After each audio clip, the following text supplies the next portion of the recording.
whakarongo mai koe ki te reo irarangi o Aotearoa. This is Checkpoint on RNZ National. I'm Lisa Owen. Haere aki nei, the government pumps the brakes on its fuel tax discount. Universal half-price bus and train fares are also in the rear vision mirror by the end of March. So do the numbers add up, and who for? We speak to an economist and a public transport advocate. Air New Zealand's flying almost 3 million passengers over the summer. Their busiest day is December 23rd, so pack some patience. Greg Foran lands in the first half hour of the program. Hundreds protest over the Kaipara Mayor's stance on karakia, the messy end to Croatia's World Cup dreams, and how to avoid listeria with your ham this Christmas. Tasty. Sky Channel 83 if you'd like to watch us, or Freeview Channel 50.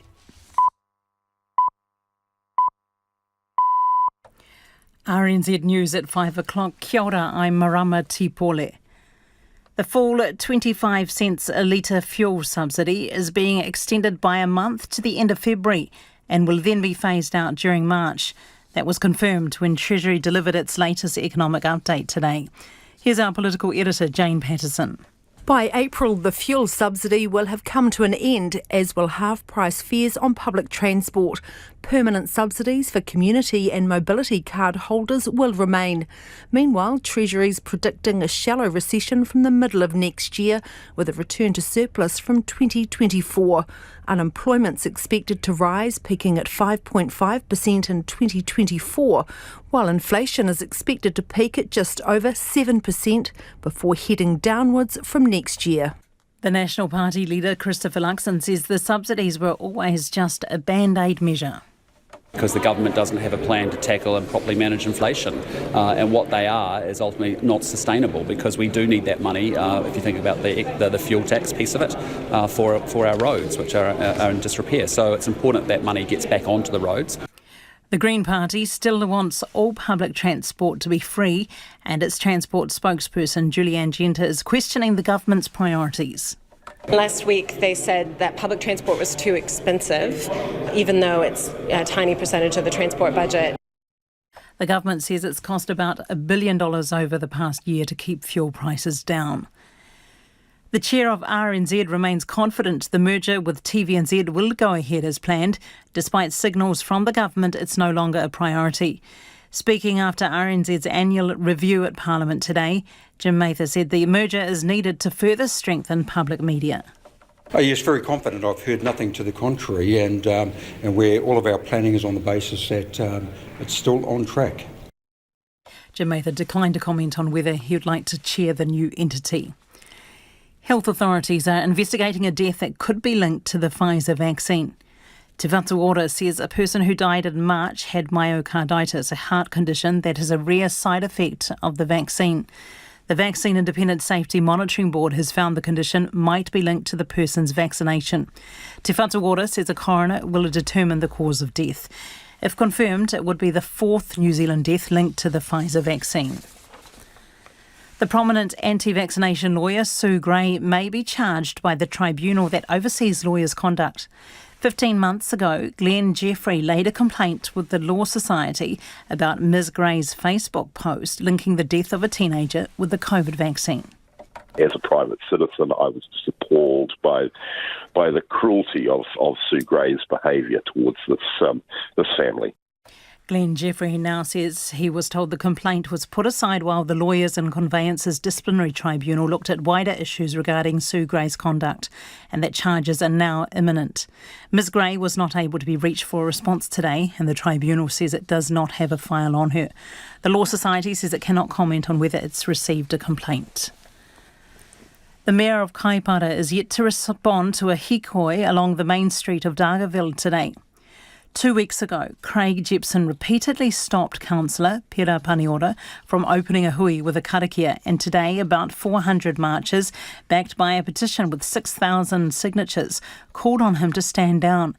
Iwi leaders addressed Mr Jepson face-to-face at a hui after the march, but he did not respond to their questions, criticisms or subsequent media requests. No, I'm not going to talk to the media at this time. It's too tough a time for be talking at this point. I've got a long meeting to do today, which won't finish until probably 5 o'clock. Craig Jepson denies accusations of racism. It's 4 minutes past 5. In sport, New Zealand Rugby's lucrative 6-year sponsorship deal with French construction firm Altrad is under threat as the company's owner has been found guilty of corruption and bribery. Mohamed Altrad was given an 18-month suspended jail term by a Paris court today in connection with Altrad's sponsorship of the French rugby team. New Zealand Rugby says it's meeting with representatives of the company to discuss the future of the sponsorship arrangement.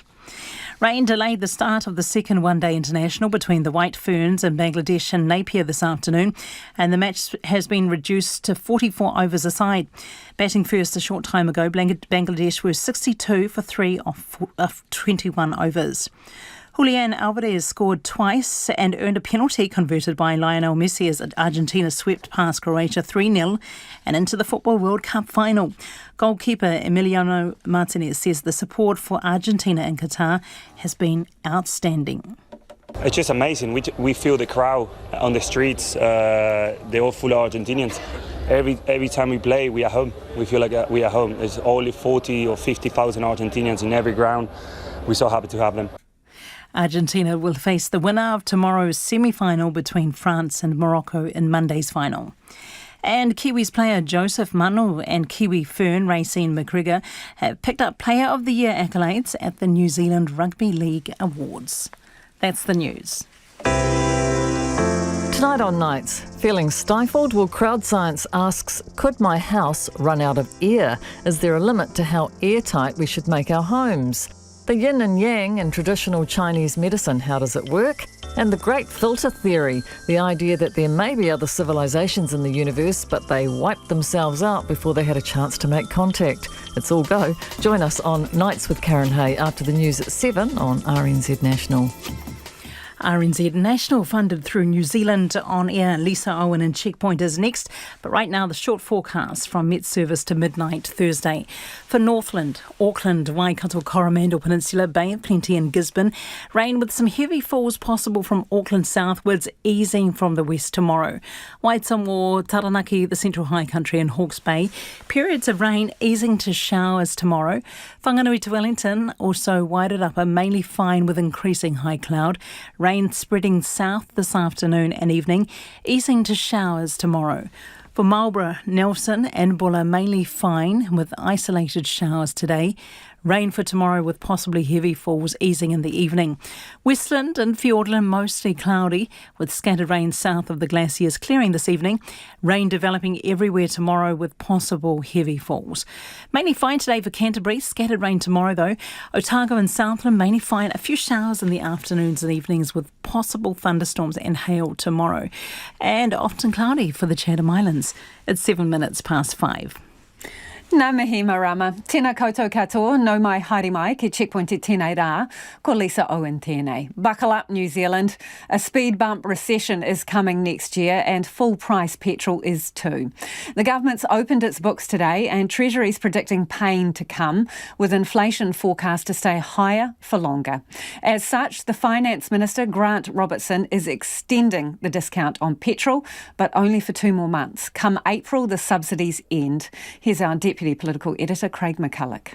Enjoy Christmas, New Zealand. Next year is going to be a doozy. A challenging year lies ahead. Treasury is forecasting a painful 2023, with unemployment up, mortgage rates up, and household wealth down. The year begins with elevated inflation, and then as a chaser, a shallow recession. These twin challenges will require us to be flexible, careful, and balanced. The balancing act on display today, with the clock ticking on the government's petrol discount. It cut petrol taxes by 25 cents a litre way back in March, as Russia's war on Ukraine sent fuel prices soaring. Since then, the subsidy's been extended twice. Today, a third and supposedly final extension. The end date has been pushed back from February till March, and then 1 month more at the cut price 12.5 cents. Anything to shave off a few extra dollars. It's a really good timing for the summer season when we're all travelling around a bit. Any reduction's obviously beneficial. However, my concern would be where the money's coming from. As long as my kids don't end up paying for it down the track. The cost is on Grant Robertson's mind too, with the total sum expected to tick over $1.4 billion. He says the funding's been found in savings, but cannot go on forever. do not count on another delay. It is not sustainable to continue to subsidise the cost of petrol indefinitely for everyone. Public transport will stay half price for everyone till April as well, but only till April, despite protestations from the Greens. We can and must make public transport more affordable and more reliable, and if we keep spending billions of dollars cutting fuel taxes, we won't be able to do that. National, meanwhile, supports the phase-out, but that's about it. Christopher Luxon says it is clear Grant Robertson does not have a plan beyond band-aid solutions. The bottom line is he's been abysmal as a finance minister for New Zealand. His record will not be a good one. We'll be judged at the election on our overall performance and on our ability to support New Zealanders through difficult times. We've done it before, we'll do it again. His plan includes a belt-tightening budget next year, with a focus on the cost of living, on conservative spending and, quote, on getting the basics right. The history of underfunding of those basics in the past we're still dealing with. Well, I think it would be quite nice to have got the basics right over the last 5 years. Them's fighting words, as if next year won't be hard enough. There's also an election. Well, joining us now is Principal Economist and soon-to-be CEO of Infometrics, Brad Olsen. Kia ora, Brad. Based on the numbers, in regard to the petrol tax discount, is it the right decision and the right execution, do you think? Oh, absolutely. I mean, the government had to find a way out of this. And importantly, before now, they didn't have a very clear strategy, either themselves or certainly not publicly, over how they were going to get out of the reduction. So I think, to be fair, they've been playing for time for a while. Fuel prices have remained high. Now that you've got fuel prices going down, it is a very expensive policy. It's completely untargeted. The sooner we get rid of it from an economic point of view, the better. But now at least the government has signalled how that phase down happens, so everyone's abundantly clear on how the process moves going into the future. I know you don't have a crystal ball, so you can't tell us the price of petrol in March of next year, but generally speaking, how much is it likely to put on the cost of filling the tank based on the prices we have now? We know that when the fuel, the current reduction goes to half the reduction, so throughout the month of March next year, that'll add an extra $5.75 if you're filling up, say, a 40-litre tank. By the time you get into the 1st of April, you're paying an extra $11.50 or so for that 40-litre tank of 91. Important, though, the reference points around where fuel prices are at the moment. Of course, they spiked considerably after the Russian invasion of Ukraine, which is where, some of these policy decisions were made. If we look at where the fuel costs are likely to be once you reapply the fuel excise duty, they're back at the moment around where they were at the start of this year in January. So it does seem like now is as good a time as any to consider unwinding those reductions, because they are very expensive. The government expects they've spent $1.4 billion in total to offset that reduced tax. Of course, if we don't earn that money through fuel duties, we have to. That's the money that we don't have for transport projects for roads and similar. So the government's already had to top that up. So it has been a very expensive, completely untargeted policy that's come through. Brad, I understand what you're saying. By discounting the fuel, they haven't had that money to go directly into roading, etc. But they're making a killing on GST, aren't they, and other taxes? So, can't they just move that money over? Oh, they absolutely can, but the difficulty is that from a government point of view, and we saw this in the figures released today by the Treasury, that at the moment, as good as the tax take is, and it is up a lot, in fact, the government expects to collect an extra $18 billion over the next 4 years, but they expect that their costs are also going to be about $18 billion higher, because as much as that GST goes up, all of the government services that government funds are also increasing in cost because of the high levels of inflation. So they've got to pay their staff more across government departments. They've got to buy things that are more expensive themselves. So despite the earnings potential of government being quite good at the moment, they are also having to grapple with, as every household is, how to pay for ever-increasing costs. Now, it's funny you bring that up because that's where we're going next, inflation, right? There were and have been warnings that removing the discount from the petrol could be inflationary. Explain how so and where we will see this. Well, effectively, it's part of the calculation for the Consumer's Price Index. So when we look through into the second quarter, of 2023, you'll be adding back in, that 27.5 odd cents once you add the fuel tax reduction and the GST on top of it. So, of course, that means that relative to the prior quarter, petrol is going to become more expensive than what you would have otherwise thought it would be. Some calculations that were done earlier in the year suggested that the tax cut shaved off about 0.5 percentage points from the annual inflation figure, so you could realistically add that back on. But I think, the main point at the moment is that will be sort of a one-quarter hit. It's an immediate level shift, and although it will change the CPI number, if you will, I don't think anyone's under any illusions. Inflation is high at the moment. It will be remaining higher for longer, and despite there being that one quarter that will change because of this change in policy, it doesn't change the broader outlook, which is that it is going to be difficult to dislodge what is now persistent and pervasive inflation. Thanks for joining us, Brad. That's Brad Olsen from Infometrics.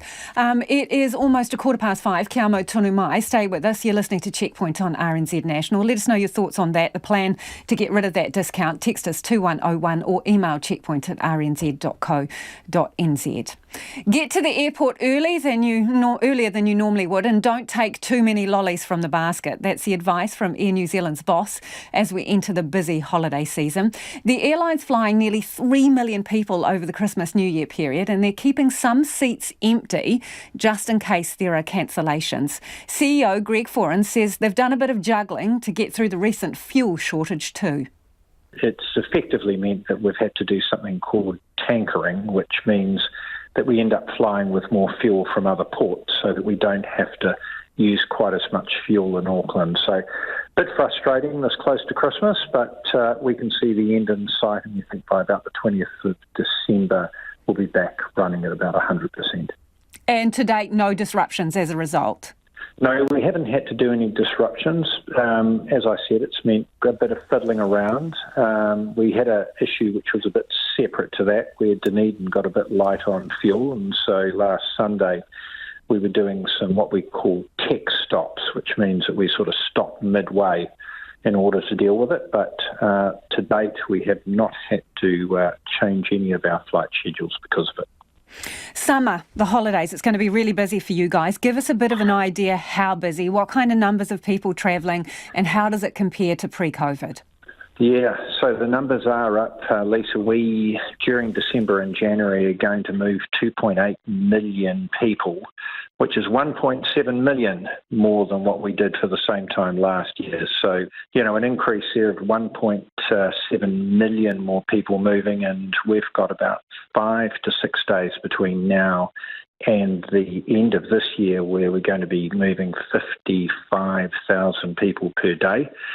So it's going to be busy, and the 23rd of December will be the busiest. Where's everybody going?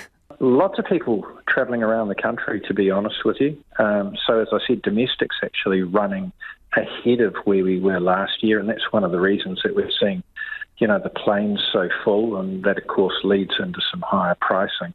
You mentioned higher pricing. Are there going to be cheaper airfares next year? We certainly hope so. So, domestic, unfortunately, is sitting there at 30%, and I do feel for our customers with those higher prices. Having said that, there's still some great fares out there, but the key is to get in and book early. But, we're still dealing with fuel being about 20% higher. We've got other input costs. But the other thing that's driving it is, as I said, just the demand at this stage is pretty heavy. So, I have this clear in my mind. Domestic airfares, on average, are a third more expensive than they were pre-COVID. That's correct. That's pretty pricey. It is. And as I said, reflective of sort of three things that are going on there. One of them is fuel is still about 20% up on last year. We're dealing with inflation on everything else, from spare parts to food and all the other things. And then we've got this very strong demand, which means that the seats that we have that are at lower prices, they tend to sell out pretty quickly, and you then end up paying a bit more. Okay, so given all the factors that you've laid out then, In all likelihood, when would you forecast a period of time when they go down next year? When could we expect that to happen? Mid-year? Later in the year? Look, it's hard to put specifics on that because there will be some factors that come into play there, but you would expect that, gradually as we get capacity added back in, we've got another 2 to 3 777s to get back into the network. We've just added in some new A320s. I would imagine into the first quarter, second quarter next year, hopefully we start to see some more reasonable pricing out there. So 23rd of December is going to be your busiest day, 55,000 customers, right? And that means packed planes, I imagine. I don't want to be the Grinch, but what is your contingency if you can't fly a particular flight on those days? Have you got enough fat in the system where you can redistribute those passengers in a timely fashion? So we've been working hard on that because, as a lot of your listeners will have noticed if they're flying with us, there haven't been any spare seats on the plane. So something that we've actually implemented to free up a bit of capacity is that we're leaving 5% of the seats empty on every single plane at this point. So that allows us, should we get further issues around COVID or we end up with some engineering issues, an ability to recover people so that we can give them a good Christmas and they can get to where they need to get to. So it's something that's absolutely very much on our mind. And as well as that, we've got ourselves organised with ensuring that we've got alternative transport like buses, definitely not preferable, but we've got that happening in the background, and as well as that, securing hotel rooms if people suddenly find that, because of delays, they can't get on that last plane in the evening. Greg, you are asking for tolerance at this time of the year, so what we've got now for you is a quick-fire air passenger etiquette quiz. Want some fast answers from you. Is it okay to recline your chair on a short-haul flight? Gee. Come on, Greg. Do you know what? I prefer it when customers don't, to be honest with you, Lisa. Okay, if you're in the middle seat, what proprietary rights do you have over the armrests on either side? I'd take one, but I'd leave one free. Is it okay to have bare feet on the plane next to people you don't know? I don't think so. What's the upper limit for lollies from the basket? I think 3 is fair. Who's in charge of the window shade? The person sitting next to the window, they get rights. Exclusively, you reckon, Greg? Controversial. Okay. Should chips be back on the Air New Zealand snack menu? I think they should be. Proper chips, something which is a decent crisp. Okay, now think carefully about this one. Have any of your crew in flight seen a jolly guy in a red suit cruising the open skies? I believe at some point they have, yes. Greg Foran there, the CEO of Air New Zealand. It's 21 after 5 and you're with Checkpoint on RNZ National. Homai Ofakaro, we would love your feedback on anything you've heard on the program this evening. Let us know on your thoughts on getting rid of the fuel tax discount. It's going to be gone by the end of March. Also those half-price public transport fares as well. How's that going to affect you? And lots of people travelling over the summer break, almost 3 million on Air New Zealand flights. Etiquette and patience is going to be really important. Who gets control of the middle seat armrests, etc. Let us know your thoughts. 2101 on text, or you can email us checkpoint@rnz.co.nz. It is time to head to the headlines. Ko Evie Anō tēnei. Kia ora, marama. Oh, sorry, again. I can do a good Evie impression, but probably I'll just stick to my own right now. Thank you, Lisa. The government is ditching its petrol discount at the end of March, saying the $1 billion a year price tag is not sustainable. The 25 cents a litre discount is part of a package aimed at taking the edge off rampant inflation. Infometrics economist Brad Olsen told Checkpoint it's a very expensive policy and the government had to find a way out of it, and now is as good a time as any. Meanwhile, Treasury says the economy is headed for a shallow recession next year. Forecasts released today show slowing growth, inflation staying higher for longer, and unemployment starting to rise. Health authorities are investigating a death that could be linked to the Pfizer vaccine. Te Whatu Ora says a person who died in March had myocarditis, a heart condition that is a rare side effect of the vaccine. The Vaccine Independent Safety Monitoring Board has found the condition might be linked to their vaccination. The Mayor of Kaipara is yet to respond to a hikoi along the main street of Dargaville today. 2 weeks ago, Craig Jepson repeatedly stopped Councillor Pera Paniora from opening a hui with a karakia, and today about 400 marchers, backed by a petition with 6,000 signatures, called on him to stand down. And after today's annual review at Parliament, the chair of RNZ remains confident the merger with TVNZ will go ahead as planned, despite signals from the government it's no longer a priority. A survey of TVNZ staff found 51% don't see themselves working there in 2 years' time. It's 24 minutes past 5. Thank you so much, Marama. I should be sent home immediately. Anyway, let's move on to sport. Football superstar Lionel Messi is one step away from his crowning glory after Argentina stormed into the World Cup final in Qatar. The South American side romped to a 3-0 win over Croatia this morning, setting up a final against the winner of tomorrow morning's second semi-final between France and Morocco. Here to gloat about his prediction yesterday is sports reporter Clay Wilson. OK, so you called it. You got it right, Clay. Who wrote that intro? It wasn't me, definitely. But you were right. So, fairy tale finish. Well, almost. Yeah, one game away now. Yeah. And Argentina really were dominant this morning. 2-0 up at half-time, scored another goal in the second half. And you have to remember this is an Argentina side that started the tournament with a real shock loss to Saudi Arabia. And at that point, everyone's saying, are they even going to get out of the group?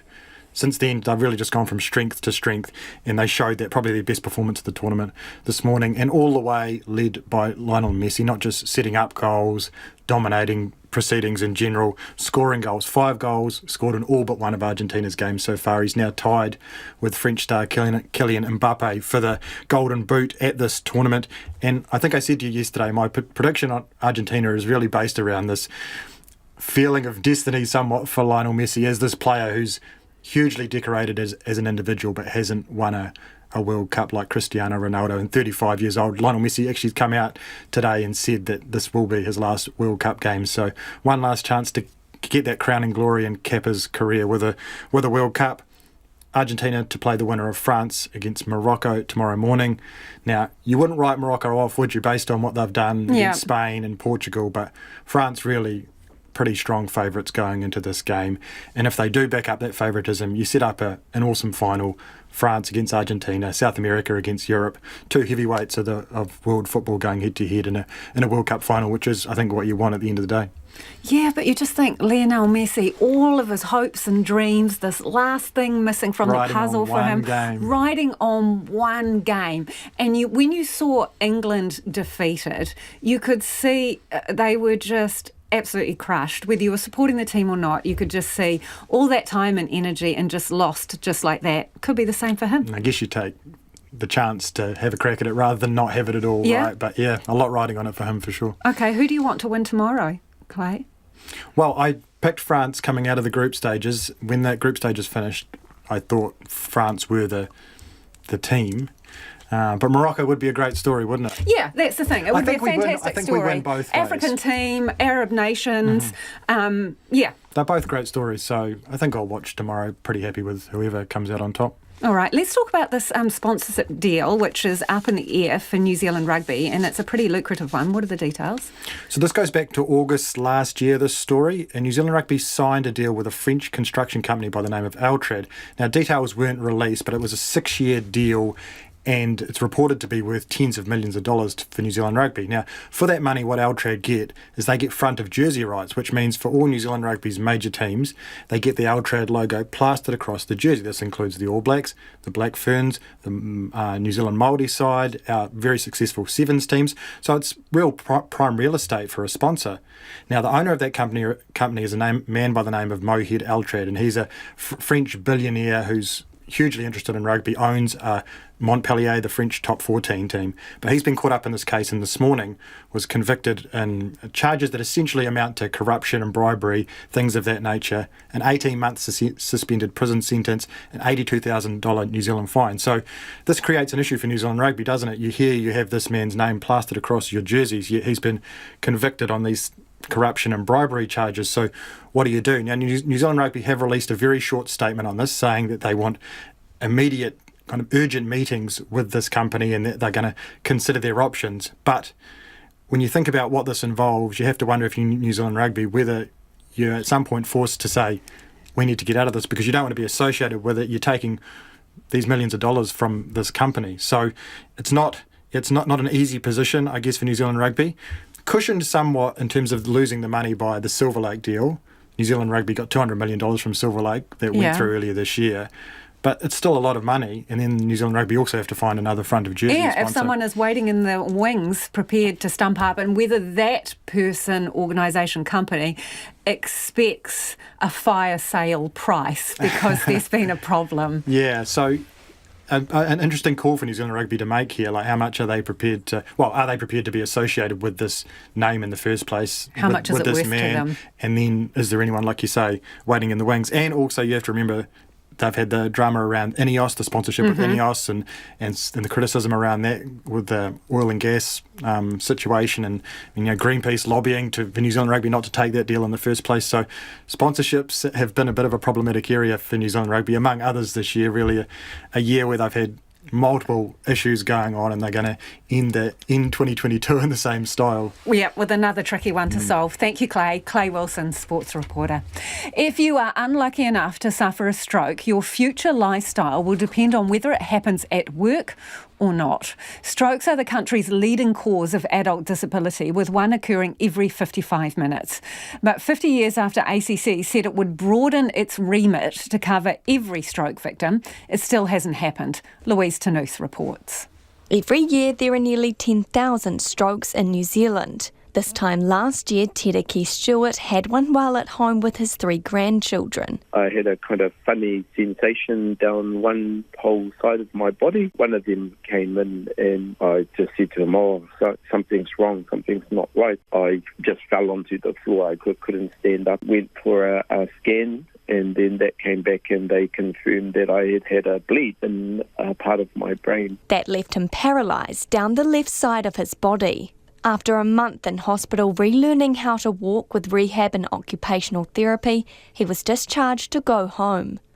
But COVID meant that his community rehab at home stopped after just one session, and the physiotherapist was redeployed to the hospital. And I was left to my own devices pretty much. The only options really available to me was to pay for private physio. I was basically told if I needed that, you just pay for it yourself. Tereki now uses a cane to walk and can drive an automatic car. His pain is still an ongoing challenge. Thankfully, his employer was willing to adapt the job to his physical ability, even paying for the $1,600 voice recognition software he needed to type. But Tereki says it's frustrating his brain injury was treated differently because it wasn't caused by a car, sport or work-related incident. There's an unfairness in the system, right? It's just not fair. CEO of the Stroke Foundation, Joanna Lambert, says 50 years ago ACC said they would expand to cover non-accident disabilities, but since then nothing has changed. And while some people can access some disability support payments through MSD, it's nowhere near what they could receive if they were covered by ACC, with up to 80% of their wages covered in some cases, along with rehabilitation. Without that income support comes huge financial stress. There are families who are completely upended by stroke. For those families, you've got young kids who are having to leave school so that they can stay at home and care, so that another family member can go out and earn what they need to earn in order to keep the family surviving. And, it's just wrong. She says rushing back to work could mean ending up in hospital again or compromising future work prospects. What it means is that the cost of stroke to society is significantly higher because there are people who have stroke who could be better supported through their rehabilitation and return to work support. In a statement, ACC Deputy Chief Executive Andy Milne says while a stroke outside of work is not covered, support may be available through the health system. In a statement, the Minister of ACC, Carmel Sepuloni, says while they have no plans to expand ACC to specifically include strokes, They're looking into an income insurance scheme administered by ACC, which would likely cover medical conditions such as strokes, but details are still being worked on. Louise Tanuth reporting there. It is 27 minutes to 6. Kia mau tonu mai. Stay with us. You're listening to Checkpoint on RNZ National. And it's time for the business news. Ko taku hoa e nai ko Nona Peltier, who joins me in the studio. The non-bank finance sector, Nona, is facing an uncertain future. What's the outlook and who are you talking about specifically? Let's talk about who they are. First of all, we're talking about organisations like credit unions, building societies, specialist business lenders, etc. These are ones that fall outside of the big banks, basically. And so there's quite a number of them, and they serve about 1.7 million people. That's how many customers they have. So in the year just past, they had a 57% increase in profits to $395 million overall, which is pretty good. They saw also an increase in their assets, and their margins were also really good. So they mirror what we saw in the banking sector. However, there's a lot of regulation coming down the pipe. And these organizations, some of them are really very small, and they don't have the scale to take on some of these issues. And so what the KPMG head of business consultancy, John Kensington, is saying is that some of them are going to have to do mergers. It's inevitable. Otherwise, how will they survive? So that we're expecting to see quite a lot of that going on. He said, but that's a threat to the sector in itself.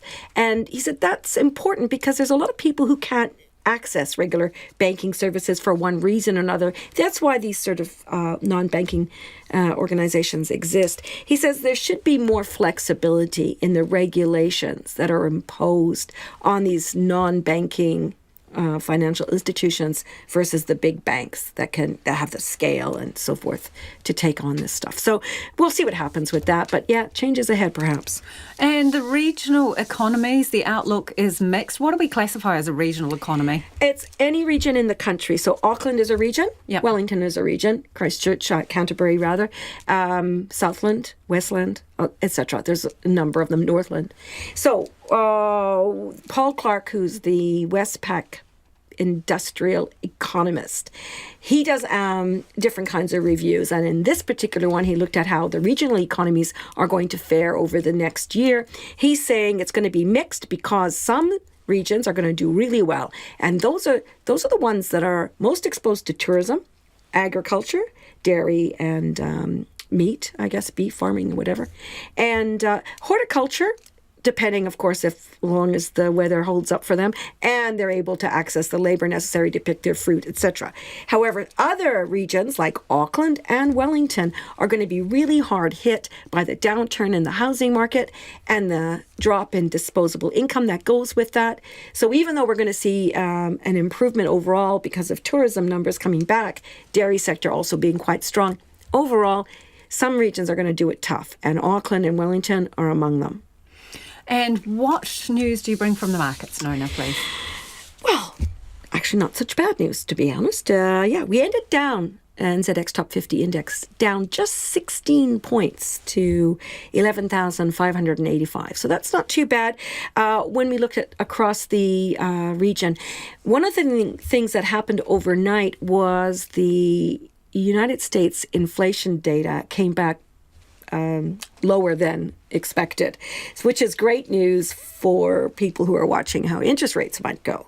It means that perhaps the U.S. Federal Reserve won't have to go as hard on interest rate hikes, and that's meaning that the economy is slowing down. So that saw our dollar have a bit of a boost, and so overnight we gained some strength, and at the moment we're trading at 64.4 US cents, which is like about a cent better than yesterday. Yeah.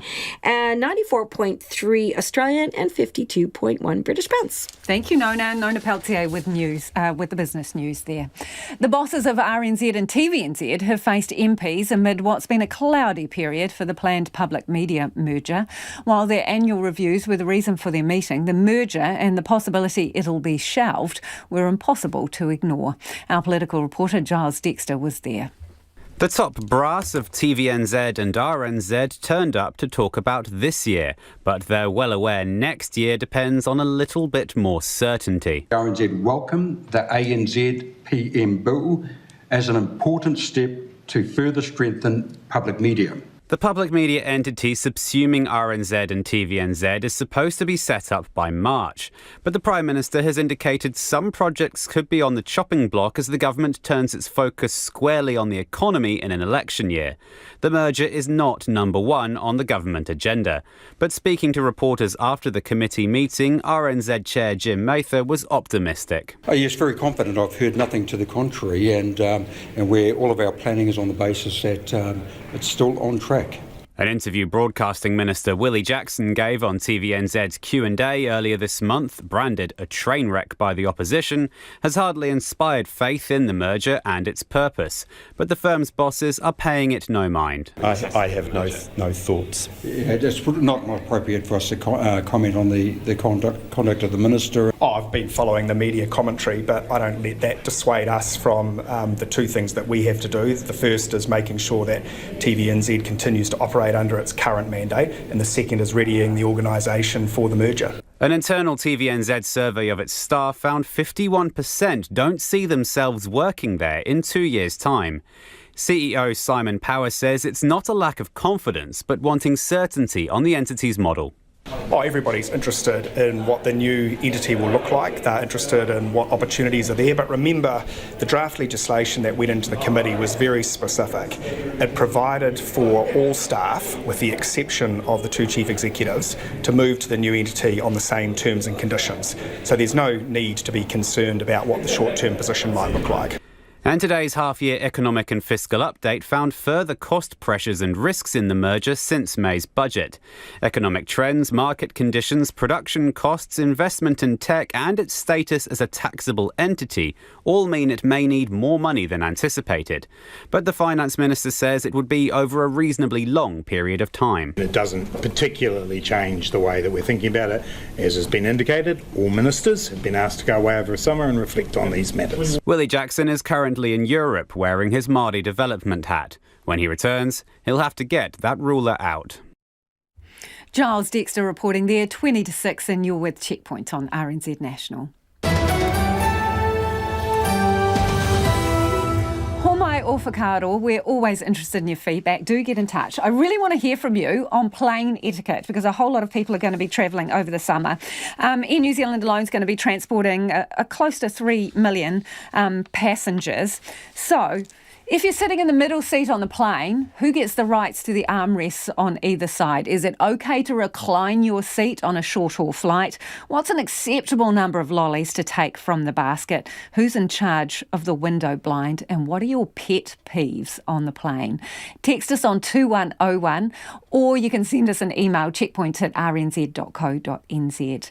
Let's go to the headlines now. Ko marama anō tēnei. Thank you, Lisa. An economist is applauding the government's decision to phase out the 25 cents a litre fuel subsidy, calling it an expensive, untargeted policy that has to go. The government cut the petrol tax in March as Russia's war on Ukraine sent fuel prices soaring. The subsidy was supposed to finish at the end of January, but is now being phased out to the end of March. Infometrics' Brad Olsen told Checkpoint it's a very expensive policy and now is as good a time as any to begin bringing it to an end. Meanwhile, Treasury forecasts released today show the economy is headed for a shallow recession next year, with slowing growth, inflation staying higher for longer and unemployment starting to rise. Health authorities are investigating a death that could be linked to the Pfizer vaccine. Te Whatuora says a person who died in March had myocarditis, a heart condition that is a rare side effect of the vaccine. The Vaccine Independent Safety Monitoring Board has found the condition might be linked to their vaccination. After today's annual review at Parliament, the chair of RNZ remains confident the merger with TVNZ will go ahead as planned, despite signals from the government it's no longer a priority. And NZ Post says customers could face delays after a $3.80 international stamp sold out. Stores have been using other stamps to make up the value, which has led to lower stock numbers in other stamps. It's 5:42, Lisa. Ngā mihi. A Countdown brand of ham from a New Plymouth supermarket is being recalled because of a listeria contamination scare. Routine testing by Food Safety New Zealand revealed the presence of the bacteria, which is harmless for most people, but it can cause miscarriages and also is risky for anyone with a weakened immune system. The suspect ham was sold between last Thursday and Monday this week. Well, joining me now is Vincent Arbuckle, the Deputy Director General of Food Safety New Zealand. Kia ora, Vincent. How do you know it's just from this New Plymouth supermarket? Kia ora, Lisa. Look, there's regular testing. So producers of hams like this do undertake regular testing, and through the testing in the factory, we know that it's this particular date field. Most of the product has been secured. There's only 8 hams that are known to have been sold through that Spotswood supermarket in New Plymouth. One has already been returned, and the supermarket's working hard with their records and their customer information to track down the remaining 7, which they feel they should have done before Christmas. So what is the specific ham, if people are wondering if they've got it? Yeah, it's called the Countdown brand bone in New Zealand free ham farmed half leg ham. You can see a photograph on our website. It's a very specific ham. We've done also some communication through the Taranaki Daily News and through our social media. The supermarket themselves will be using their loyalty card where information may be available there. They've got signs at the supermarket as well, and we really value the opportunity of tonight just to get that message across, to get those last 7 hams back. So are you convinced by batch numbers, etc., that these hams only went to this particular store? Absolutely sure of that. Okay. So tell me, where is the meat from? Is it New Zealand ham? Yes, it is. It's a New Zealand farmed ham. Yes, it is. Okay. So where has this, or how has it got into the product? Because from looking at the picture, they all look like they're vacuum sealed, right? So they'll be vacuum sealed at the factory where they're cured. There's not an unknown problem with cured meats. Normally, it'll track back to an issue at the factory itself. And so in the processing or the hygiene. There's an investigation underway with the company, and it will get to the bottom of what happened. Do they process other meats or other products that you're looking at as a result of this? They will have processed some other meats as well, which we're looking at. So are you testing those additional products? There's already been testing done. This is the only product where concern has been identified, and we've taken rapid action, and so we've recalled most of the product. There's these 8 hams that have been sold, and now we're down to 7 to track down. Okay, so if you've done additional testing and it hasn't shown up anything, but you don't know yet what caused the listeria to be in this ham, are there any restrictions on that company processing food at the moment? The company will be under, or we're working with the company at the moment to investigate, helping them to understand what the problem is. We're also working with their verifier, so the company will be subject to extra scrutiny as we analyse what went wrong and make sure that they can work to get themselves, back into full operation.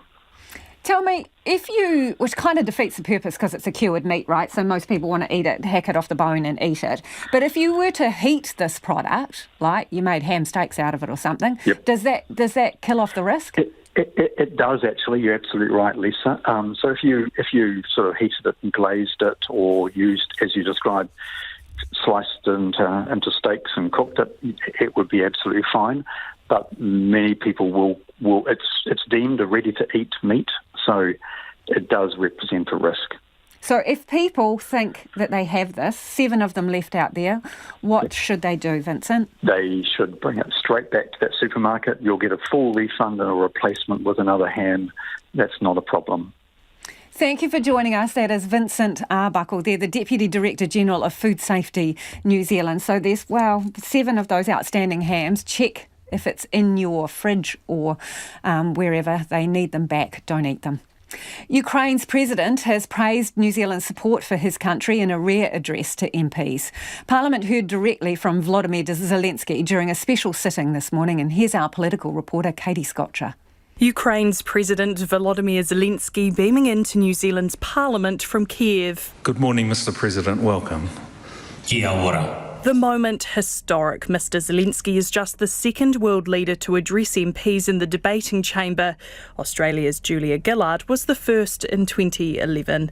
The significance of the occasion was not lost on those watching. Yours is a country at war, and you are at the helm, leading your people through a crisis. Sharing time with us under those circumstances is a sacrifice and one we do not take lightly. President Zelensky, your courageous leadership and moral certitude has been inspiring to us all. It is historic that you, as the head of a government in a land that is besieged by an invading, colonising power, has addressed this House. Mr. Zelensky used the address to thank New Zealand for its support since the start of Russia's invasion. The very course of events has created opportunities for different countries and leaders to prove themselves, to find their role in protection of what we cherish above all.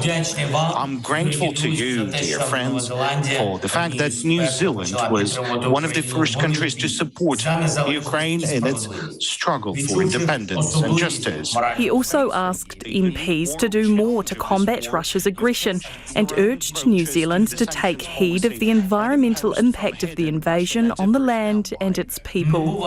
There's no true peace where the consequences of war could be there in the form of poisoned groundwater that may destroy normal life in several countries. There's no true peace where ecocide has taken place and its consequences have not been neutralised. Prime Minister Jacinda Ardern pledged an additional $3 million of humanitarian aid for Ukraine. Yours is not a forgotten war, and nothing could be more emblematic of that, I hope, than so many parties of the New Zealand Parliament on the other side of the world coming together to condemn Russia's war and stand firmly and clearly with you. But just moments later, ACT leader David Seymour took a swipe at the contribution. As opposition MPs, we've pressured government to do more.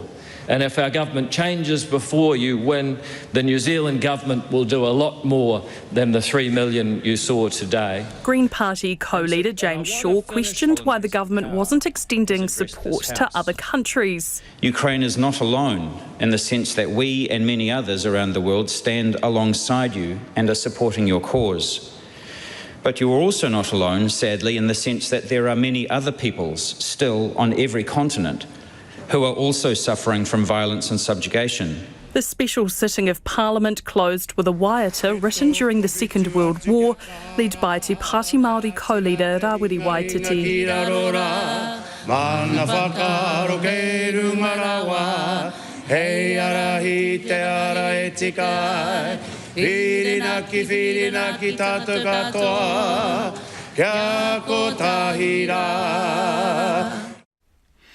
It is 9 minutes to 6. Kia mau tonu mai. Stay with us. You're listening to Checkpoint on RNZ National. A roaring crowd has rallied outside the Kaipara Council building today, calling on the mayor to quit. Craig Jepson has courted controversy over stopping a councillor from opening a meeting with a karakia. While a compromise has been reached, hundreds are calling for him to go. Sam Ollie reports from Dargaville.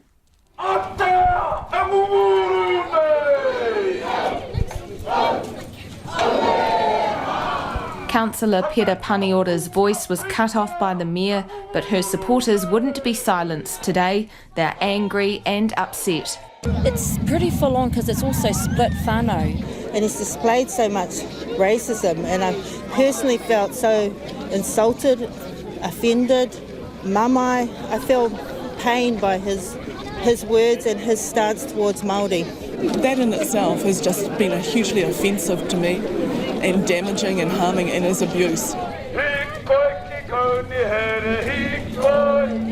A crowd of nearly 400 gathered just after dawn, some of them in tears.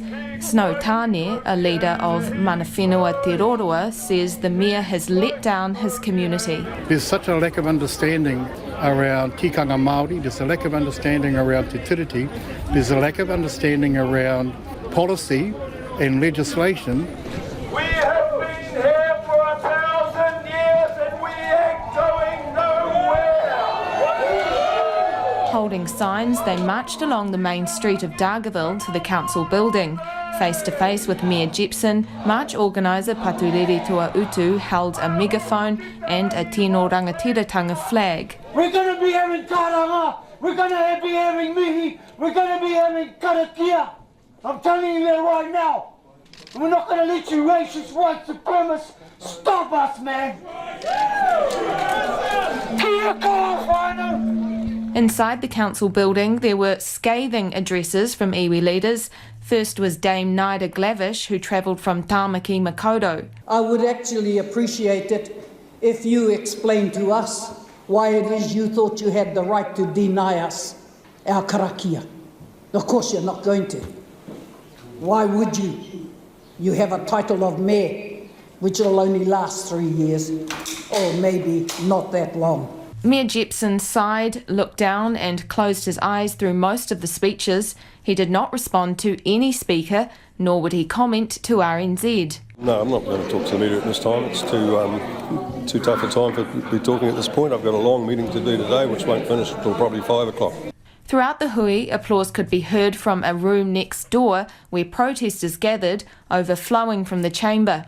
2 councillors supported a compromise motion to give elected members the option to open each hui with karakia or any other formal welcome on a rotating basis.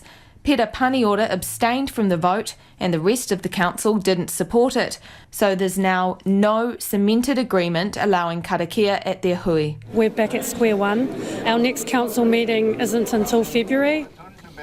A petition calling for the mayor to stand down has gathered more than 6,000 signatures.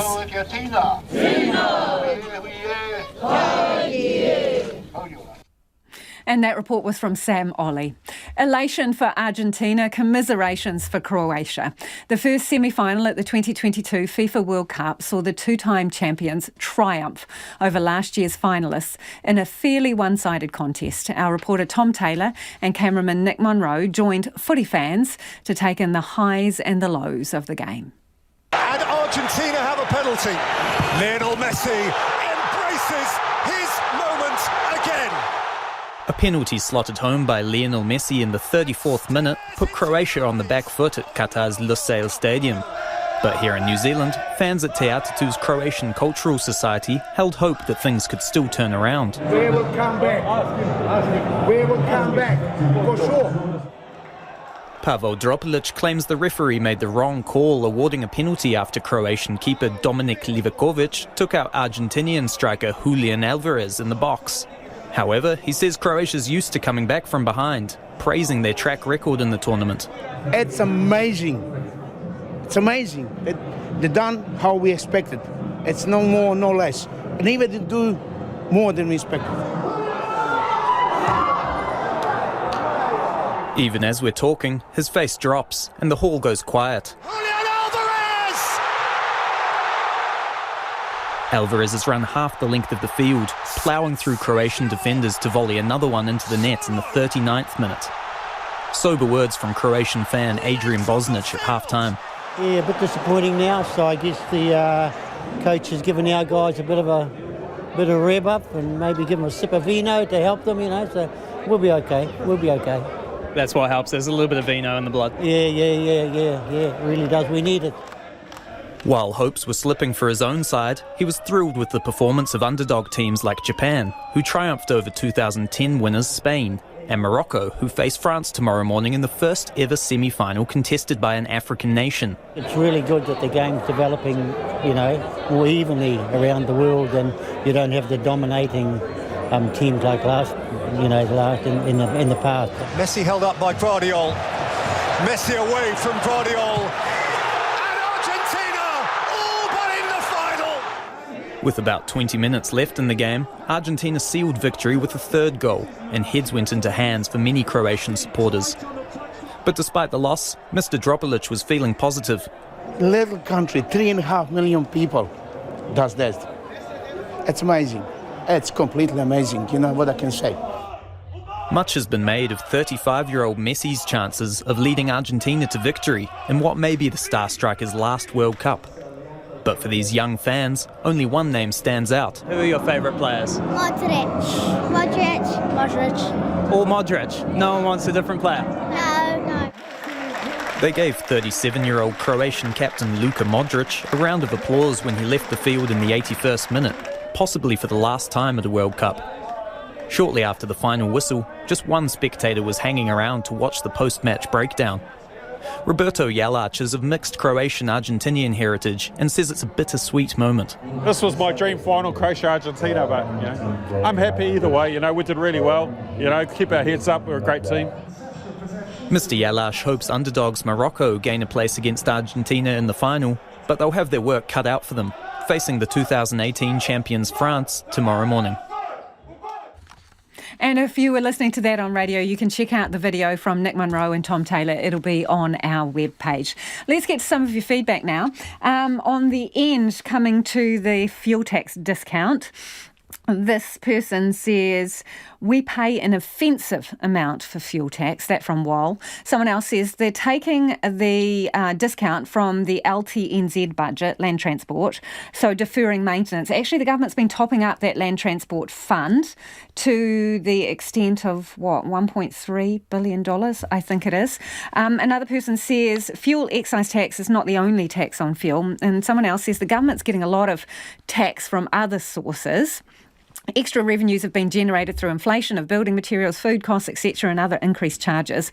My suspicion is that an increase in GST revenue overall will have more than compensated the government coffers for the expense of the subsidised public transport, fuel and road user charges. That one is from Kevin in Napier. On the subject of etiquette on airlines, the plane seat middle person gets both armrests, someone says. In the next breath, another listener reckons you only get the one to your left. Controversial. Take as many lollies as you like, Bruce says. There's heaps of them. RNZ News at 6 o'clock. Kia ora, I'm Marama Tipole. The Transport Minister says a more targeted approach will be taken to transport subsidies from early next year.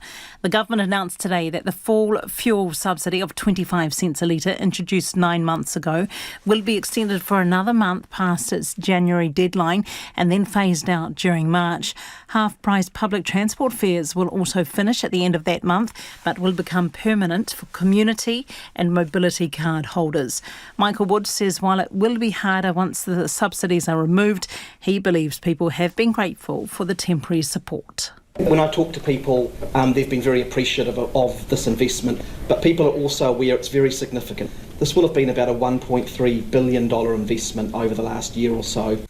The decision to phase out the fuel subsidy has been applauded by Infometrics economist Brad Olsen, who says it's an expensive, untargeted policy that has to go.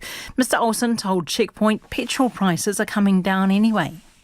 So it does seem like now is as good a time as any to consider unwinding those reductions because they are very expensive. The government expects they've spent $1.4 billion in total to offset that reduced tax. That's the money that we don't have for transport projects, for roads and similar.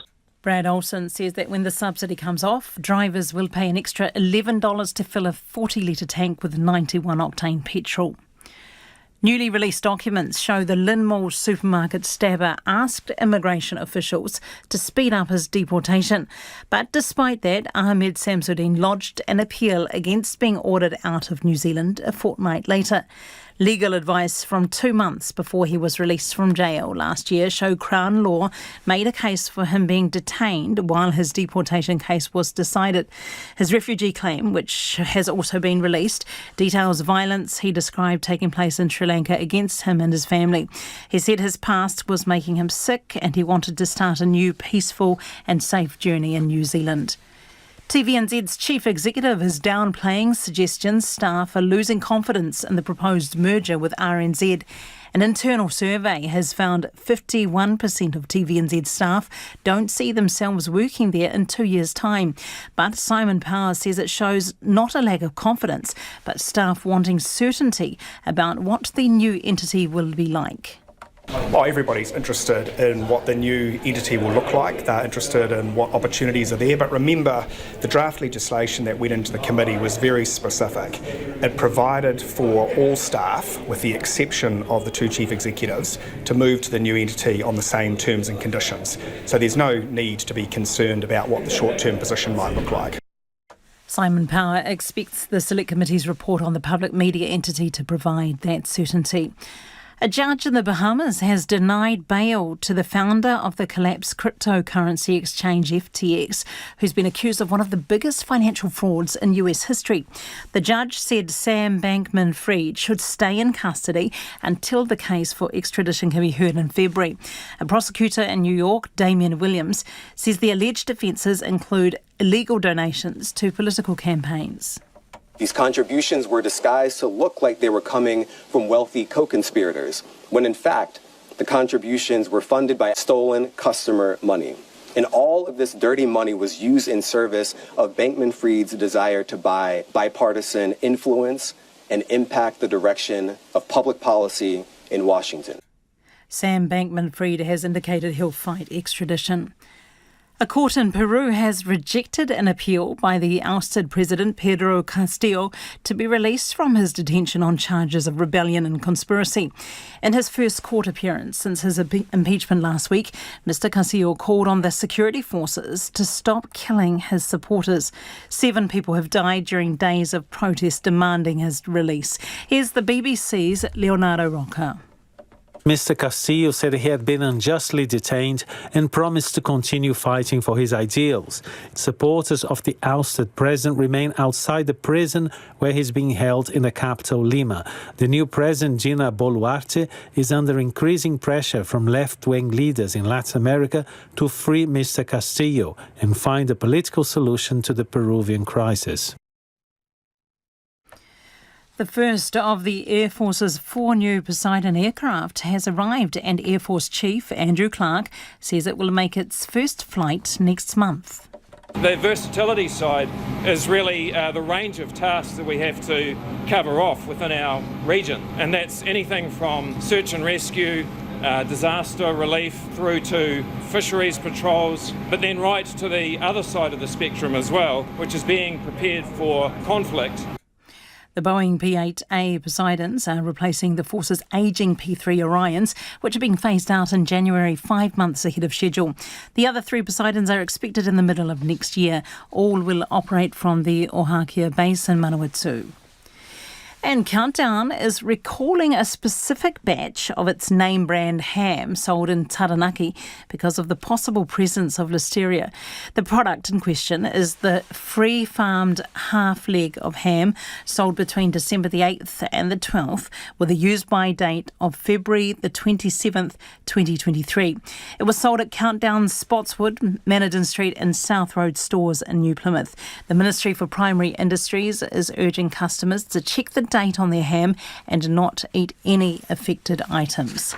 That's the news. Tomorrow, after 1 p.m. on Afternoons with Jessie Mulligan, personal finance expert Mary Holm is in with some worrying numbers about the finances of over 65s and what might be done about it. We'll play Link 3, and in New Zealand sporting history, I'll talk to Marina Irakovic, who's best known for her tennis, but tells me she discovered the guitar while on the road, learned to play it, and ended up releasing 2 EPs under a pseudonym. She also has a degree in economics, and she joins me on Afternoons from 1 p.m. here on RNZ National. RNZ National funded through New Zealand On Air. Lisa Owen and Checkpoint back in a minute, but right now, the short forecast from Met Service to midnight Thursday. Northland, Auckland, Waikato, Coromandel Peninsula, Bay of Plenty and Gisborne. Rain with some heavy falls possible from Auckland southwards, easing from the west tomorrow. Waitomō, Taranaki, the Central High Country and Hawke's Bay. Periods of rain easing to showers tomorrow. Whanganui to Wellington also Wairarapa, mainly fine with increasing high cloud. Rain spreading south this evening, easing to showers tomorrow. Marlborough, Nelson and Buller mainly fine with isolated showers today. Rain tomorrow with possible heavy falls, easing in the evening. Westland and Fiordland mostly cloudy with scattered rain south of the glaciers. Clearing this evening. Now rain developing everywhere tomorrow. tomorrow with possible heavy falls. Mainly fine for Canterbury, but scattered rain for tomorrow. Otago and Southland, mainly fine. A few showers in the evenings with possible thunderstorms and hail tomorrow. And often cloudy for the Chatham Islands. RNZ National, it's 7 minutes past 6. Kia ora rā e ho. No mai hoki mai, this is Checkpoint, ko Lisa Owen tēnei. A 7% bump in public transport use is not enough for the government to keep universal half-price fares. They go at the end of March next year, along with the fuel tax discount. Instead, the discounted public transport fares will be targeted at community service card users, including uni students. Well, joining us now is Greater Auckland's Matt Lowry. Kia ora, Matt. Expensive policy to deliver for a modest bump in user numbers is what the Transport Minister reckons. Is he right?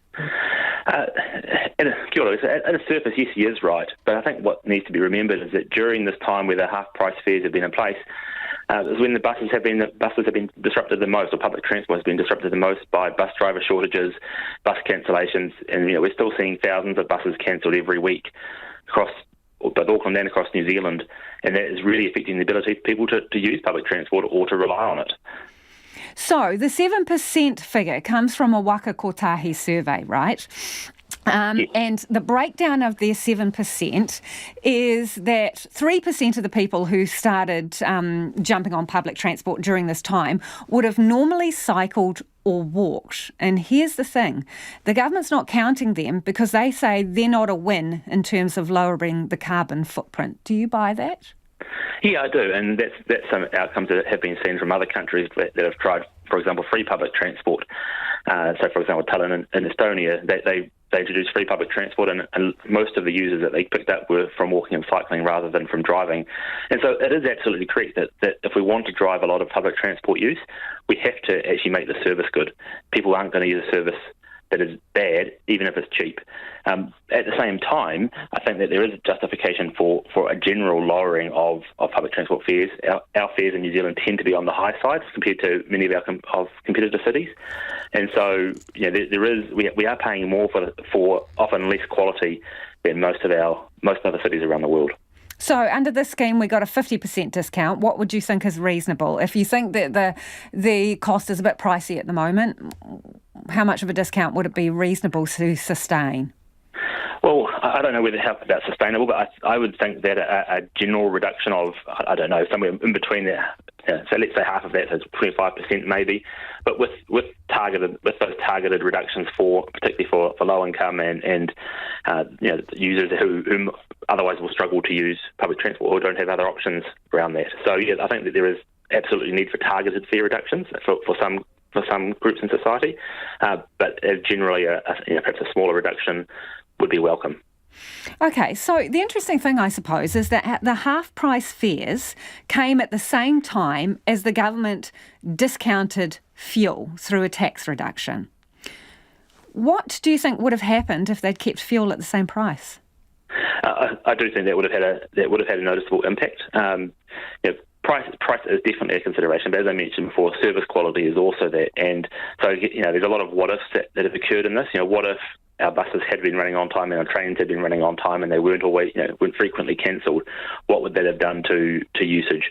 What if we also had at the same time these good quality walking and cycling networks so that people could continue to do that rather than a lot of people who stop cycling do so because they feel unsafe? And that was one of the main pieces of feedback from that research was that the people who stopped cycling stopped doing that because they were feeling less safe.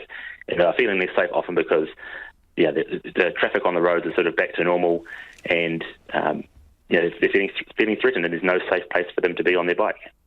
So basically, this survey and the period of half-price public transport fares has confirmed what you already knew, that cost is not the single determinant of whether people use public transport.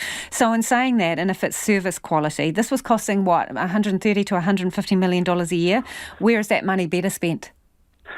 Well, I think there's a balance. So as I mentioned before, there is absolutely, and the government are doing this, there's absolutely a need for some groups to have lower price fares and targeted fare reductions. At the same time, I think that there is definitely a need to invest more in better quality services and getting the issues like driver shortages fixed. And then also, let's put this in perspective. We're talking $100 and so million across a year. They have a transport budget that we spend over it's actually more than that, more $4 to $5 billion a year on. So we're not talking about a huge sum of money for the grand scheme of things. Matt, wouldn't you like to see what would happen if they put the petrol tax back on but keep the half-price fares? Yeah, I think that would be a really interesting outcome to see. Yeah, if we could get that and also get our bus driver shortages fixed, that would be a really good telling point as to what people's, how people would react to that. So I think there would be quite a reaction from the public if we had petrol prices back to normal and public transport working well and a bit cheaper. Just before you go, the Mayor of Auckland, Wayne Brown, has made a suggestion to bump up, actually, further the cost of public transport fares. What are your reckons on that one? Well, I mean, it's the same thing. We're putting up the price of public transport at the same time as service is particularly poor, and that proposal also includes reducing public transport to the levels it is now, which is already reduced because of those shortages. So that means you're making public transport worse and you're making it more expensive. That's a sort of a no-win situation for public transport users. And at the same time, we're not putting up, for example, parking prices or making any changes on those. Appreciate your time this evening. That is Matt Lowry, who's from Greater Auckland. Let us know what you think, 2101 on text, or you can tweet us at Checkpoint RNZ. The deadly shootout that left 6 people dead in Queensland's Western Downs has stunned local communities, where people say it doesn't feel real. 2 police officers and a member of the public were ambushed and shot in what the police union is calling ruthless and cold-blooded murder. The ABC's John Daly reports. For many locals, there were few signs of the chaos to come. David Maynard remembers chatting with gunman Nathaniel Train outside the supermarket in the town of Tara. I even spoke to Nathan about 2 or 3 days ago out the front of Foodworks, and because I do horse rescues out here, and he asked me if I had room for any more horses, and I said, yeah, just inbox me, let me know what you need. And now we got this, so I don't know what to think of it all. On Monday night, Nathaniel and his brother Gareth Train gunned down 2 police officers and a neighbour, Alan Dare, on their property at Weambilla. This doesn't make sense. Are we in a dream here or what, mate? I really just don't comprehend any of it. The families, what the hell? 4 police had gone to the property looking for missing former school principal Nathaniel Train when police say the brothers opened fire, killing Tara-based constables Matthew Arnold and Rachel McCrow. David Maynard says neighbour Alan Dare was well regarded in the community. I've met him a couple of times and spoken to him a few times in town, and mate, that fella, he'd give his shirt off his back, to help people. And that's what he would have been doing, going next door to see if everybody was okay, and they shoot him in the back. Specialist police then shot and killed the 2 brothers and a woman, Stacey Train. The community in Tara is in mourning, and David Maynard says the town needs support. Every single person, we did a 1-minute silence thing for the police in town, and every single person that showed up, you could see in their face, they need to talk. We desperately need mental health support out here. There's none. Lifeline will offer free counselling at the local neighbourhood centre from today. To the north of Weambilla, residents in the town of Chinchilla are also reeling. Ruth Lindsay is the president of Cup of Kindness, a charity that runs the local mobile soup kitchen that was set up not far from Chinchilla's police station on Monday night. We were actually right on Heaney Street, just out from the police station. So a number of vehicles were, just flying by at a great rate of knots. I was very well aware of my volunteers and the people who use our soup kitchen in the fact that they were just horrified. And seeing the looks on their faces like as if they had been watching something that wasn't real. Chinchilla's Christmas lights display this Friday night will be turned into a fundraiser. Jean Trelaw lives at a local aged care facility where residents are making rum balls to raise money for the victims' families. We were going to make rum balls for Christmas, but we'll be making them now to support the families. She says everyone is struggling to comprehend how this unfolded in a quiet country community. A lot of them have been shocked. Something you don't in overseas, in the bigger cities, yes, but here, no. It's so shocking. It's awful. What began as a missing persons investigation has ended as an unfathomable tragedy. It is 17 minutes after 6 and you're with Checkpoint on RNZ National. Thousands of migrants are illegally entering the US every day at the moment. There's been a major surge in border crossings and more people are waiting nearby, camping out in Mexico. CNN's Ed Lavandera reports from the US-Mexico border where authorities are struggling to cope. The city of El Paso, Texas is experiencing a major surge of border crossings as the projected end of a Trump-era COVID restriction draws closer. Migrants have been barred from entering the U.S. more than 2 million times since March 2020, when Title 42 was enacted. And in recent days, an average of almost 2,500 migrants a day have been moving across the border between Mexico and the U.S. through El Paso alone. Title 42 is only going to make that situation worse, where they're going to have more apprehensions, and so we're going to see a lot more releases into the community, and we're not prepared for it. Just 3 weeks ago, according to Customs and Border Protection, the 7-day rolling average was fewer than 1,700. Thousands of migrants are now coming not just from Central and South America, but Haiti and even Cuba, according to U.S. immigration officials. I'm helping them get food and whatever they need. This is not even about politics, it's about humanity. These people are here and they're cold. Some have been camping out across the border in Ciudad Juarez in Mexico, raising concerns they will cross en masse if Trump-era border restrictions end in about a week. Still others have already been boarded onto buses to be processed or turned around under the provisions of Title 42. We are taking steps to be able to manage the expiration of Title 42 and to put in place a process that will be orderly and humane. And we believe that in doing so, we can protect our national security concerns. Homeland Security Secretary Alejandro Mayorkas arrived in El Paso today and says he's meeting with Customs and Border Protection, local officials, and organizations. For now, the immediate problem is housing and managing a large influx of migrants. If the court cases get resolved and the courts allow Title 42 to be lifted, we're going to see thousands of refugees for whom there isn't shelter. The director of a local El Paso shelter says Border Patrol recently dropped a busload of migrants at his doorstep, and he's worried he'll soon have to turn people away. We're going to have to say no, not because we want to, but simply because we don't have space. The reality is there's just too many people. US President Joe Biden has signed the Respect for Marriage Act into federal law, providing greater protections for same-sex couples across the country. He spoke before thousands of guests at an event he said reflected the importance of the moment. CNN's MJ Lee has this story. Pride is back at the White House. A history-making day at the Biden White House. President Biden set to sign into law today a bill that mandates federal protection for same-sex and interracial marriages. From day one, this has been the most pro-equality administration in history. But this wasn't always his position. As senator, Biden had voted to block federal recognition of same-sex marriages, and for years said that marriage should take place between a man and a woman. We already have a law, the Defense of Marriage Act, where we've all voted, not where I voted and others said, look, marriage is between a man and a woman, and states must respect that. But then, in May of 2012, then Vice President Biden rocking the country with this now famous interview on NBC's Meet the Press. And you're comfortable with same-sex marriage now? Look, I am Vice President of the United States of America. The President sets the policy.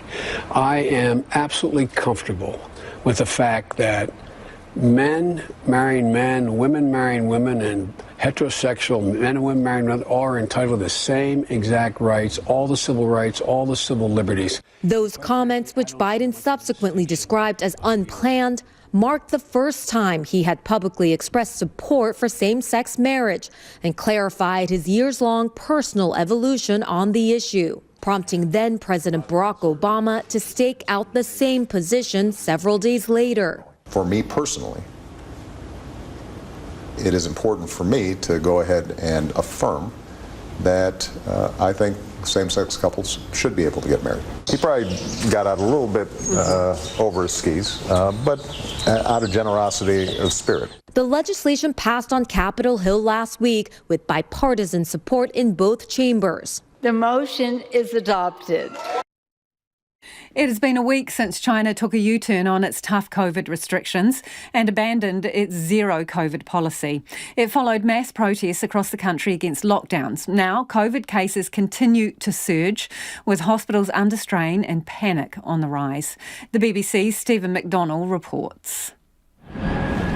Long lines have been forming outside Beijing's clinics after an explosion of infections, triggered by an end to China's zero COVID approach.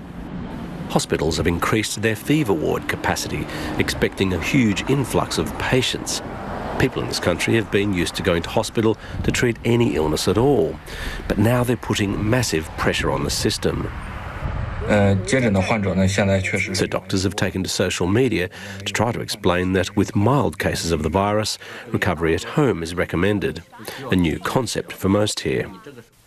Going to hospital can also be potentially dangerous at the moment, according to one specialist, who says patients could be catching COVID from doctors and nurses.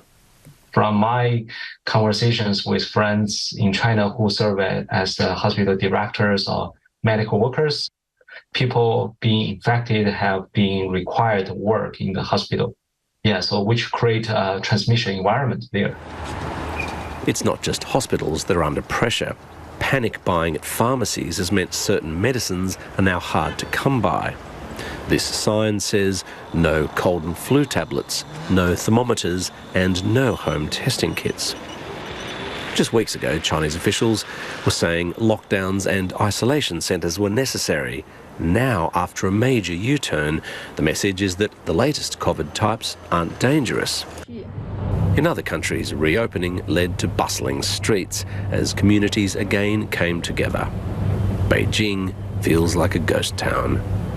Most are either recovering at home or afraid to go out, lest they too become infected. Companies in these tower blocks are imploring staff to return to work, but they're having a difficult time convincing employees to re-enter crowded offices.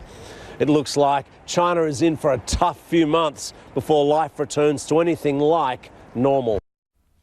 A day after his arrest, the founder of the collapsed cryptocurrency exchange, FTX, has told a court in the Bahamas that he will fight extradition to the United States.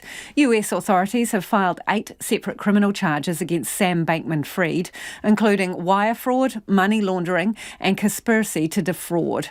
The disgraced entrepreneur would also face civil charges, including misleading investors. The BBC's Joe Tidy has more. Sam Bankman-Fried was the frontman of his $32 billion FTX empire. Nicknamed the King of Crypto, he was one of the industry's biggest personalities. But since his empire collapsed, leaving more than 1 million customers out of pocket, he's faced numerous accusations of misusing customer funds. Now in custody in the Bahamas, the US accuses him of, in their words, building a house of cards on a foundation of deception. In multiple interviews, most recently with the BBC last week, he admitted to mismanaging FTX. Were you incompetent or were you fraudulent? I didn't knowingly commit fraud. I don't think I committed fraud. I didn't want any of this to happen. I was certainly not nearly as competent as I thought I was. This is big. FTX was the second largest crypto exchange in the world. It allowed people to exchange their normal money, pounds or dollars, into Bitcoin or any of the many other digital coins on offer. What's up? I'm getting into crypto with it. $10 billion was traded through FTX every day. But FTX had a sister company, also owned by Mr. Bankman-Fried, a hedge fund called Alameda Research. His companies both simultaneously collapsed when it was revealed that their finances were unstable. The US Securities and Exchange Commission has now charged him with multiple financial crimes, including fraudulently using FTX customer money to keep Alameda Research afloat. The 30-year-old entrepreneur had promised to build a Silicon Valley of crypto here, attracted by favourable crypto regulations. Bahamian police were already conducting their own investigation into the collapse, but it seems that the US has moved first. Authorities here say they're planning to fully comply with any US extradition requests. Nuclear fusion has always been considered something of a pipe dream, but now scientists in California say they're a big step closer to producing near limitless clean energy. There's now hope that fusion could generate electricity for homes in just over a decade. The BBC's Rebecca Morrell reports. Nuclear fusion is described as the holy grail, a way to produce near-limitless energy with no greenhouse gas emissions or long-lived radioactive waste. It involves taking pairs of atoms and squeezing them together to generate a burst of energy. It's the same process that powers the sun and other stars, but recreating this on Earth has been challenging. Now scientists in the United States have announced a breakthrough. Their experiment took a tiny pellet of hydrogen, the size of a peppercorn, and blasted it through a number of steps with 192 lasers. This sparked a fusion reaction, and importantly, one that generated more energy than was used to make it happen, about 50% more. Simply put, this is one of the most impressive scientific feats of the 21st century. Jennifer Granholm is the US Secretary of State for Energy. If we can advance fusion energy, we could use it to produce clean electricity, transportation fuels, power heavy industry, so much more. It would be like adding a power drill to our toolbox in building this clean energy economy. But while this is a milestone, there are still some challenges to overcome before we see a fusion-powered future. Only a small amount of energy was generated, enough to boil a few kettles, and the reaction was fleeting. Professor Jeremy Chittenden is from Imperial College London. Obviously, we need to scale this up to a much larger system in order to be able to get a net energy gain that we can use for power. But the other thing we need to do is to be able to do this reproducibly and repetitively. If we want to get a power station, it may be that we have to perform these experiments once every second. And currently, it's a day in between experiments. So there is a huge amount of scale up that needs to be done. This could take years, and the other issue is the cost. This experiment cost billions of dollars. Fusion doesn't come cheap. But the promise of a source of clean energy will certainly be a big incentive for overcoming these challenges. And that is about all we have time for this evening. Ko te kaupapa tuatahi a pōpō, and tomorrow from 5 a.m, the First Up team takes the road less travelled to the self-declared Republic of Whangamomona, where the current president narrowly beat a goat and Ted, the pub cat, in the previous election.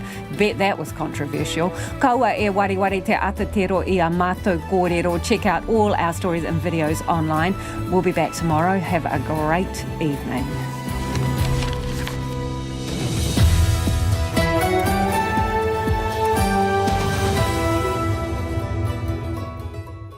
NZ News at 6:30. 30,000 Te Whatu Ora nurses will get a big pay rise next year, putting them on par with their Australian counterparts. The Employment Relations Authority has granted an interim order fixing the new rates while a legal challenge to part of the settlement continues. The government plans